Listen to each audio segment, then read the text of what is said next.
Hello, my dear and lovely students. Hope you all are fine and well at your homes. This is Sunil here, your English teacher, and today I am here with another topic of your English first language and literature book. Behive, lesson number 2, The Sound of Music, part 1. So students, इस chapter के 2 part हैं और आज हम यहाँ पर part 1 को discuss करेंगे।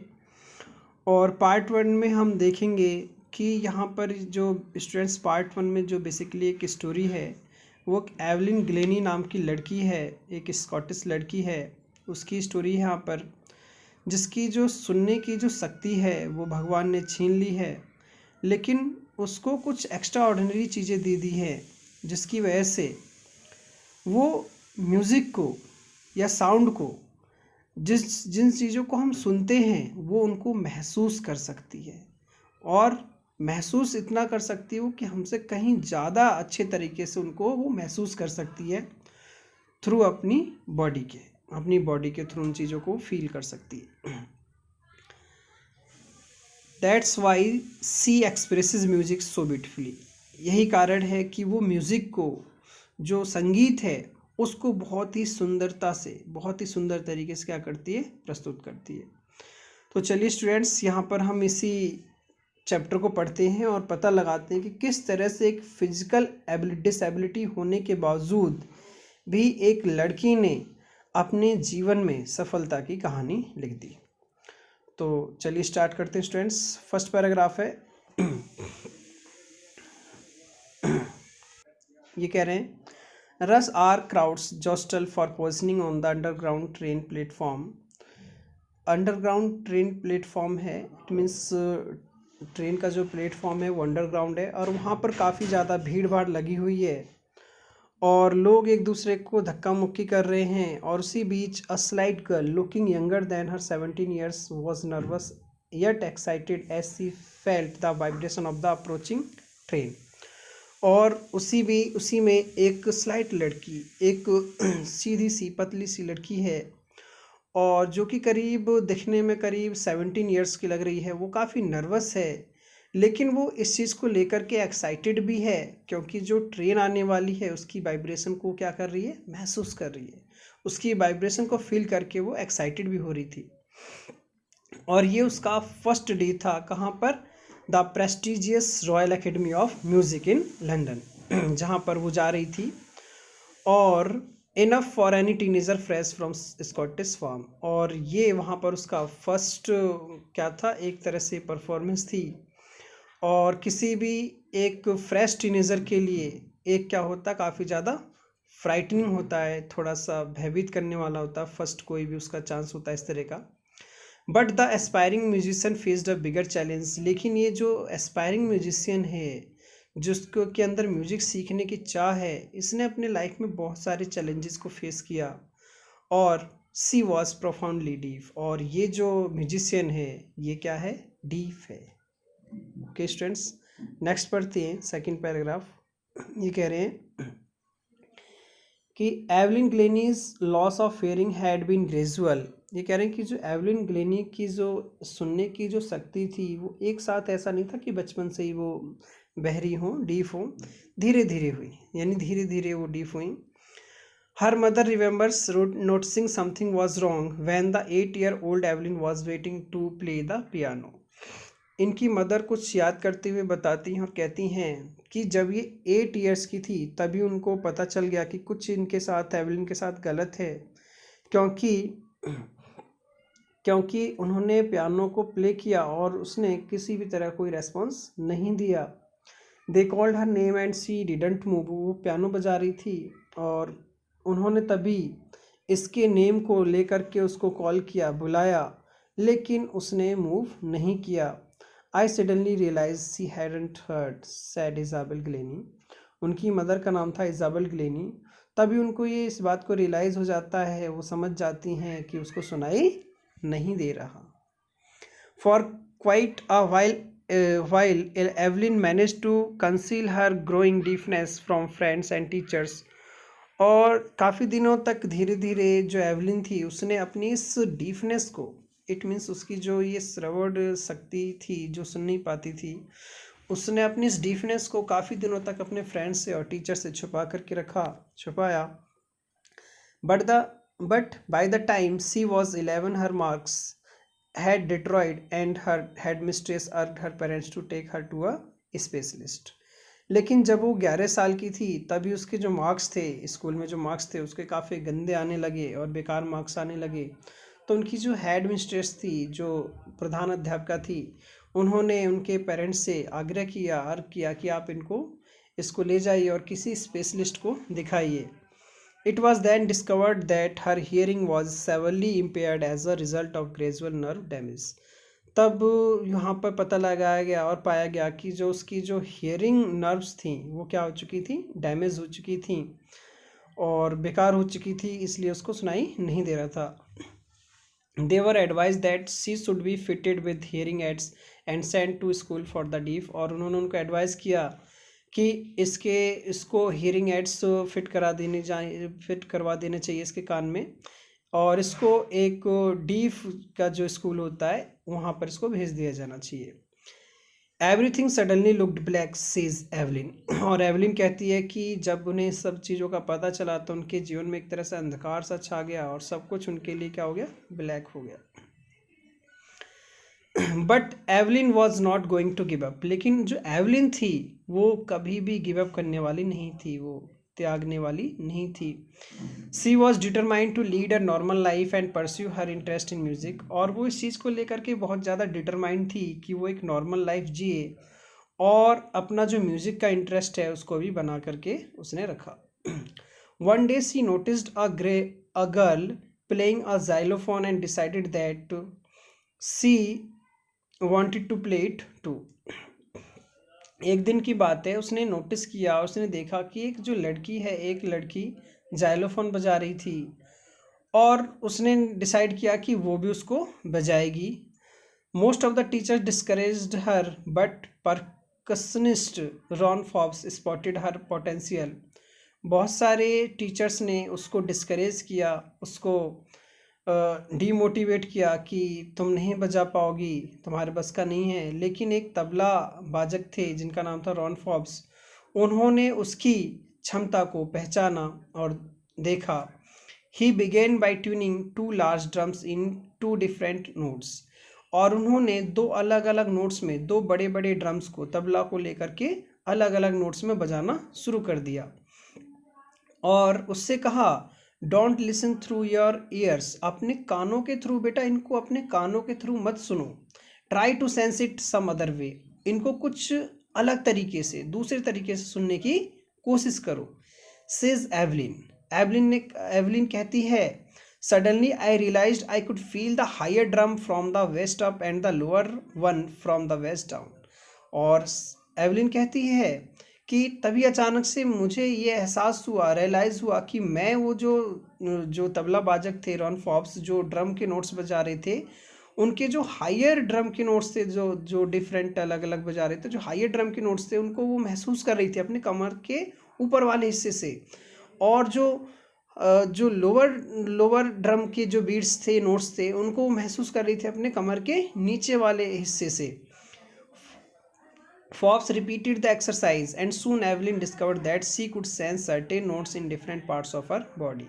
और जो फॉब्स थे उन्होंने इस एक्सरसाइज को रिपीटेड करा, रेगुलर रिपीट किए रखा और शीघ्र ही एवलिन को ये डिस्कवर कर लिया, एवलिन को ये पता चल गया कि वो इन नोट्स को अपने बॉडी के अलग अलग पार्ट से क्या कर सकती है, महसूस कर सकती है और उनको समझ सकती है और उनको फील कर सकती है। I had learned to open my mind and body to sounds and vibration। वो कहती है कि मैंने अपने खुले दिमाग से और खुली बॉडी से इन साउंड्स के वाइब्रेशंस को क्या किया, सीखा। The rest was sheer determination and hard work. और बाकी सब कुछ इसका डिटर्मिनेशन और हार्ड वर्क था। 4th पैराग्राफ देखते हैं। वो आगे कहती है, she never looked back from that point onwards. और ये कह रहे हैं कि वो उस दिन के बाद से उसने कभी भी पीछे मुड़कर नहीं देखा। She toured the United Kingdom with the youth orchestra and by the time she was 16। और उसने यूनाइटेड किंगडम के एक यूथ ऑर्केस्ट्रा टूर को क्या किया, उसने ज्वाइन किया, और उस टाइम पे उसकी उम्र 16 साल की थी। She had decided to make music her life, और उसने निश्चित कर लिया कि वो म्यूज़िक को ही अपने जीवन का एकमात्र लक्ष्य बनाएगी। She auditioned for the Royal Academy of Music and scored one of the highest marks in the history of the academy, और उसने रॉयल एकेडमी ऑफ म्यूज़िक में ऑडिशन दिया और वहाँ पर अब तक के इतिहास में सबसे ज़्यादा हाईएस्ट मार्क उसने प्राप्त किए उस एकेडमी में। She gradually moved from orchestral work to solo performances, और फिर वो धीरे धीरे, पहले वो ऑर्केस्ट्रल वर्क करती थी, इट मीन्स ग्रुप में अपनी परफॉर्मेंस देती थी, लेकिन धीरे धीरे उसने सोलो परफॉर्मेंस देनी शुरू कर दी, अपनी खुद की इंडिविजुअल परफॉर्मेंस देनी शुरू कर दी। At the end of her 3 years course she had captured most of the top awards, और जब तक उसने अपना ये 3 साल का कोर्स कंप्लीट किया तब तक उसने बहुत सारे टॉप अवार्ड्स अपने नाम कर लिए थे। And for all this Evelyn won't accept any hint of heroic achievement, और इन सभी के लिए एवलिन जो है कोई हेरोइक अचीवमेंट को एक्सेप्ट नहीं करती है। वो कहती है कि if you work hard and know where you are going you will get there. वो कहती है कि यदि आप कठिन परिश्रम करेंगे और करते हैं और आप जानते हैं कि आपको जाना कहाँ है, तो निश्चित ही आप वहाँ तक जरूर पहुँचेंगे और ज़रूर जाएंगे। And she got right to the top, और वो टॉप तक इस तरह से पहुँच गई। The world's most sought after multi percussionist with a mastery of some 1000 instruments and hectic international schedule, और धीरे धीरे देखते ही देखते उसने जो बहुत सारे जो तबला बाजक थे उनसे तरह तरह के इंस्ट्रूमेंट्स बजाने सीख लिए, और तरह तरह के इंस्ट्रूमेंट्स में उसने मास्टरी हासिल कर ली और काफ़ी ज़्यादा फेमस हो गई, और उसका इंटरनेशनल स्केड्यूल जो था अब काफ़ी ज़्यादा हेक्टिक हो चुका था, बिजी हो चुका था। 6 देखिए, it is intriguing to watch Evelyn function so effortlessly without hearing, और देखिए ये जो था ये काफ़ी ज़्यादा क्यूरियस था, फैसिनेटिंग था कि एवलिन जो है कहती कि बिना सुने ही वो बहुत सारे कामों कर सकती थी, और ये कह रहे हैं कि in our 2 hour discussion she never missed a word, और ये कह रहे हैं कि अपने इनके 2 घंटे के डिस्कशन में वो उसने एक भी वर्ड को मिस नहीं किया। इट मीन्स 2 घंटे तक लगातार डिस्कशन हुई पर उसमें वो एक भी वर्ड नहीं भूली।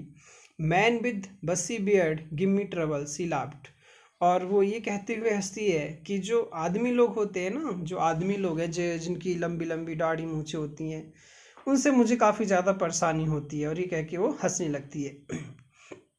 It is not just watching the lips it is the whole face specially the eyes. वो कह रही है कि खाली उनके फेस को ही देखना काफ़ी नहीं होता है, उनके केवल लिप्स को ही देखना काफ़ी नहीं होता, बल्कि उनके पूरे फेस को देखना पड़ता है, स्पेशली आइज़ को देखना पड़ता है। She speaks flawlessly with a Scottish lilt, और वो स्कॉटिश काफ़ी आसानी से बोल लेती थी। My speech is clear because I could hear till I was 11, और ये कह रहे हैं कि स्कॉटिश इसलिए अच्छे से बोल पाती थी क्योंकि जो 11 ईयर्स तक ये सुन पाती थी चीज़ों को, क्योंकि जब तक ये डीफ नहीं हुई थी तो तब तक इनको आ गई थी। But that doesn't explain how she manage to learn French and master basic Japanese, लेकिन उसे ये नहीं पता कि आखिर उसने फ्रेंच कैसे सीख ली और जापानीज़ में कैसे मास्टर हो गई बोलने में। आगे देखिए, ऊपर एक पिक्चर दे रखी है यहाँ पर एवलिन ग्लेनी की, आप लोग देख सकते हैं बजाते हुए। आगे देखिए 7th, as for music she explains, music के मामले में एक्सप्लेन करती है, it pours in through every part of my body. वो कहती है कि ये जो म्यूजिक है मेरे बॉडी के हर एक पार्ट में म्यूजिक मेरे बॉडी के घुसा हुआ है।